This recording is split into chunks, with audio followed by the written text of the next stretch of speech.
repair a hole in a plasterboard wall and finish it with plaster. So this is the hole, an old socket, and you can see here I've cut some timber to suit, and I do have a screw in it here, and that's simply just for holding so it doesn't drop down and be lost forever. And what you do is you fasten that screw in, and then you can pull back and then drill your fixings through the original boards. As you can see, I will swap these screws out later as they're rubbish. Of course, you can also cut the hole back to the joists and fix it to the joists, but if it's a nice clean hole like this, or a small hole and you don't want to be disturbing too much, you can do as I do here. And next stage, really, after you get your good fixings in the sides, you want to make sure your timber doesn't wobble and it's quite strong. But after you do that, you're going to want to fit your plasterboard. But first, before I do that, I'm actually going to swap these brass screws over, as they're not very good. So got some proper drywall screws which are gripping the drill much better, and I just put the plasterboard screws in on the sides here. I just go by them into the plaster a little bit so they're just in behind. Flush wouldn't be too bad, but you want to make sure when you cover it over, it will take a nice bit of bond of plaster, and plaster will stay on, and also you're not racking your trowel on a plasterboard screw. So you can see I'm just putting 2 in both sides, and I'm quite happy it's nice and strong.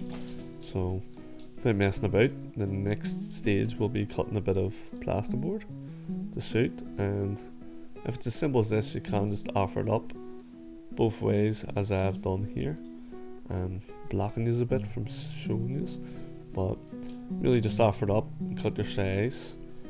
And a saw would be handier there, but if you can just get a good sharp blade, you'll get it in. And simple as that, guys. Just make sure your edges are nice and clean before you start trying to jam it in, because if it is just that bit too snug, you might not be able to get it back out if you need to just tidy up a wee corner or so. Again, 2 screws in this would be plenty to hold it, as it is cut to suit and it's not holding any weight at all. So don't know why I picked up one of them brass screws that weren't working too well for me, but there we go. So 2 screws, just check everything's nice and just slightly in behind. I keep going to say flush, but you want it just that much in behind for when you go to fill over the top, that you're able to do so. So here you are.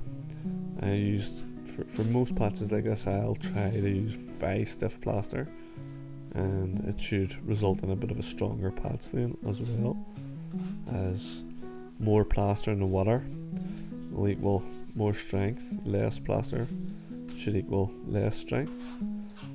And just use a refina trowel to get it as tidy as possible on every pass.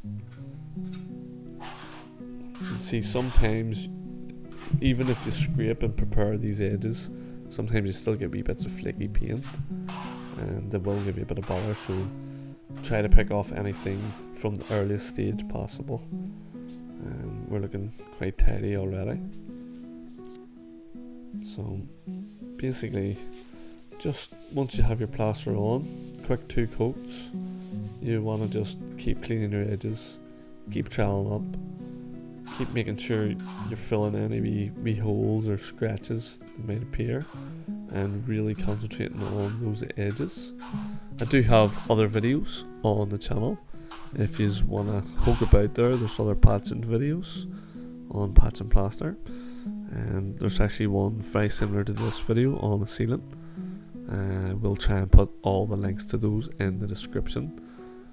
but you know, you're welcome to have a wee poke around the channel and find these videos, or go on the channel bar and you can search.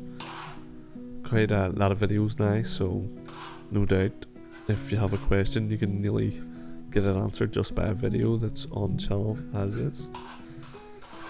But back to the video, you can see how much concentration I'm doing to the edges. Just, it's very important. As flush as you can go, the better for a good paint job. So next stage, just really finishing off. A patch like this still will take 3-4 trowels to finish. You can do it a bit quicker, but depending on how it's drying in for you. And I'll just finish it with a superflex trowel. Now, I do get asked quite a lot about scrim tape on the edges, and I prefer not to scrim tape. Literally 98% of my patches I don't like the scrim tape over the edge, as this will give me a good true finish, and it should not really crack being so small, especially on this one particularly. And also there shouldn't really be much movement here, so the chances of a hairline crack are slim, and in my opinion a hairline crack will be easy to deal with compared to a big lump on the wall that won't look as quality as a finish as this. And again, just sometimes them wee bits of flaky paints will hassle you all the way up to the end, but always try to keep a wee dab of plaster to deal with those. And just clean your edges off, making life easier for the painter.